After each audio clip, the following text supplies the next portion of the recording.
NBA Today. We had some breaking news this morning. Utah Jazz All-Star forward Lauri Markkanen has signed a 5-year contract renegotiation and extension that adds $220 million in new money for a total package of $238 million. The Jazz had listened on trade scenarios over recent months for Markkanen, but never were presented with an offer that caused them to seriously consider moving an all-star forward in the prime of his career at 27 years old, sources says. Now, he cannot be traded by the Jazz until next offseason because there is a 6-month trade restriction after signing an extension, and 6 months from today is the day after the trade deadline. The Warriors were one of the serious suitors to possibly acquire Markkanen this summer. It was reported that a couple of players that they did not want to move on from were Jonathan Kuminga and Brandin Podziemski. Ramona, do you think that the Warriors are making the right choices with Steph now entering a season where he's going to turn 37 years old? I do. I think they need to get him one more piece. They need to get him another scorer, but you cannot mortgage your entire future and depth to go get that player. And that player has to be, and I think Lauri Markkanen is a great player and he would really have helped them. But there are other players out there. The Warriors are still committed to big game hunting. They just have to wait for the right time and the right place. There's a lot of situations in this league, like let's say Minnesota, where you have Karl Towns and Rudy Gobert and all these, Anthony Edwards, who's max extension is going to kick in. Those teams get very expensive. There's going to be players who will have to move because of this new CBA and because of the financial pressures on them. And so I think if you're the Warriors, you keep those young players and you keep all your depth together because there's going to be more opportunities. You cannot just go all in with one player.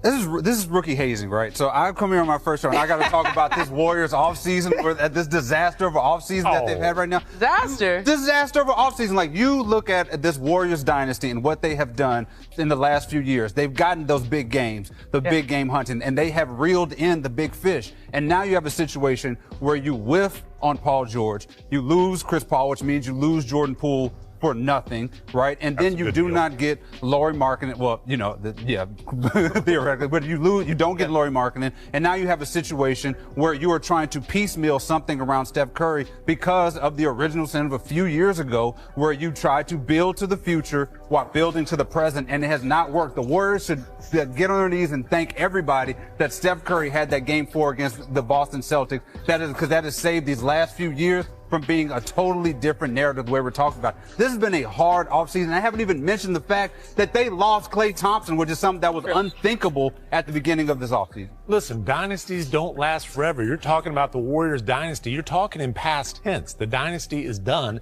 It's over. It is not fair to judge this edition of Golden State based on the historic success that they've had in the past. That is in the past. They are a competitive team that got out of a record-setting luxury tax bill. A disaster is being the most expensive team in NBA history and not making the playoffs.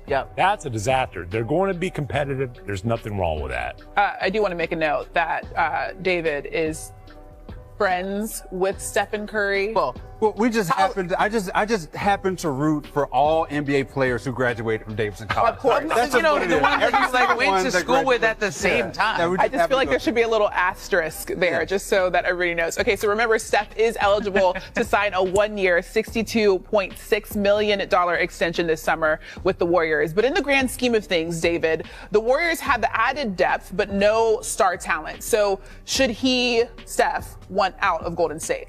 Absolutely not. With all that said, I think that Steph Curry has built his legacy in Oakland. Like, he moved there from Davidson and has lived there his entire adult life. He's built so much off the court there. And part of that legacy of what he's brought there is he is one of the last players who will have his entire career with one franchise, which means a lot right now. He brought championships to there. He is synonymous with that city and with that team. I think a lot of other stars, given what has happened, may kick down that door and say, trade me somewhere else. They don't have to worry about that with Steph Curry. I mean, look, they started this because he is their Tim Duncan. He is their Kobe Bryant. He is their Dirk Nowitzki. And I think that's his legacy. And he should sign the extension because it's $62.5 million. And if things ever go badly there and he wants out and they want out, it will be an amicable parting. But I don't see that happening, and he deserves every penny and then some because he's the man who built Chase Center. Yeah, listen, they're going to build a statue of this man outside of the arena. If they haven't already. Multiple statues. Exactly. So there's no reason for him to want out. This is not a situation like Klay Thompson just had where he felt disrespected by the organization and things went sour. And look, again, dynasties don't last forever. The man has 4 championship rings. Those banners will fly forever, but he's going to be on a competitive team into the twilight of his career, which Kobe Bryant was not. No. Dirk Nowitzki was not. But to be the man, the face of a franchise forever, there's something. And they're going to keep swinging. That's all you can ask for when you're at his. What do you think is the likelihood that he wins another championship in Golden State? Slim, very slim. Yeah. But but it's not necessary. A 4-time champion. That's a short list. He could have kept Warriors. No, what I'm saying is out of all the stuff he had to erase, right? I mean, he believer, father, husband, founder. But it says that's not going to be erased. But it says guard. Because if you don't know him, if you don't know, I'm the guard of the Golden State Warriors. I'm pretty sure. It says I'm pretty sure he has enough and characters for all of it, though. Like people know him as a guard already for the Golden State Warriors. Now it says and Olympic gold medalist. Okay. So that was the only thing he was missing, right? He got it. But it's been $2 million. Let's stop the fucking trying to draw a wedge in between. That's these fucking people, man. Hey, we apply the pressure here. All right. We have narratives and agendas we need to push. And we have the same person who caught the Clay one, because I mean, right now they want to know. They sure are. They If saw it's the that same one who shit. caught the Clay one, we gotta ooh. But he went on a massive follow. But yeah, he like removed He pictures, was like, like, you "Look know, at like me. that I'm was a leaving." Like breakup. Steph is leaving, man. Let's stop it. But Steph also collabed on a post with LeBron, featuring the Team USA Big Three, showing off their gold medal. So that was the other thing there that raised some eyebrows, with the caption, "Same team, winning team." Cute. So can you say Dub fans should not be concerned? I see you rolling your eyes, but it's a slow August day. I mean, it's a great moment for Steph, though. I mean, that's what he wanted. I mean, and, you know, what he did was like, you know, his biggest moment in that for the Olympics. So, I mean, he's probably just enjoying the ride right now. Yeah, people are making up shit. And this is your guys' opinions, like Olympic gold medal. I know Melo recently said he wouldn't trade any of his 3 gold medals for an NBA championship. Does that hold more weight? Because you get to do it against the world champions of the world, Craig. Which one holds more weight? I'm asking you, which one, what do you think? I don't have neither, but I never grew up saying I want a gold medal. When I grow up, just personally, I mean, it's not our sport where we're individually thinking, right? You know, so swimmers and all of them, like, so I'm pretty sure baseball players, football players, basketball players from America, right? You're thinking about your individual teams that you're playing on, right? When you're in a different country, that's how you view it is more important. Okay. So NBA champions, for the most part, I mean, you know, I can't speak for Melo. That's his personal, you know, thing. But that is probably the easiest thing if we're going to talk about accomplishments for an NBA player.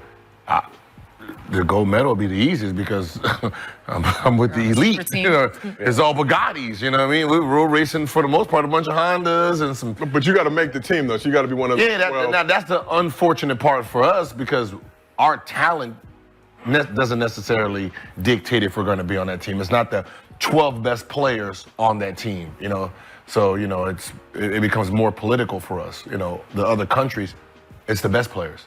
The country best players, even if they don't like a motherfucker in that country, he's going to be on it. Yeah, it has to be. It has to be, yeah. You know, so. I'm saying these countries only so big. You know what I mean? So they have to, they got to stack the deck. Yeah, I don't give a fuck if a nigga 57, come on. Come on over here. You shoot that bitch. Yeah. So, can you go? So we asked the chat, is Steph warning the Warriors? 53% said yes. So with that in mind, Gil, obviously, lived in the city a long time. What part of LA should Steph live in when he comes to the Lakers? Obviously, a lot of. So with all that being said, Stephen Curry does seem that he isn't happy with the way the Golden State Warriors have really been handling everything. And it is definitely true. The Golden State Warriors haven't made any major moves. They got rid of Klay Thompson, and yes, they got a pretty good shooter in Buddy Hield and also DeAnthony Melton, while also adding Kyle Anderson, but it definitely is nowhere near enough star power to take down the best teams in the West. You have Lakers, you also have other teams like Oklahoma City Thunder, Minnesota Timberwolves, who are all getting more stacked by the day. And because of that, Stephen Curry has said time and time again that he wants to spend, the last years of his career still trying to go for an NBA championship. And he definitely can still do that. We saw what he was capable of doing at the Olympics, where he actually carried the Team USA to a comeback win against France, and it definitely does show that he has the capability to do so. So if Golden State Warriors aren't able to give the team that Stephen Curry needs, we could see Steph on his way out, not just during this offseason, but also maybe midway through the NBA trade deadline before that actually comes. So there is a lot to this situation and a lot of pressure on the Golden State Warriors side, especially us as Warriors fans. So the Warriors definitely need to make a move ASAP, and now that they lost Lauri Markkanen in the process, it definitely does show that there may be more to it, and the Warriors need to make a move now. So let me know in the comments what you think. Thanks so much for watching, and I'll see you guys soon. Peace.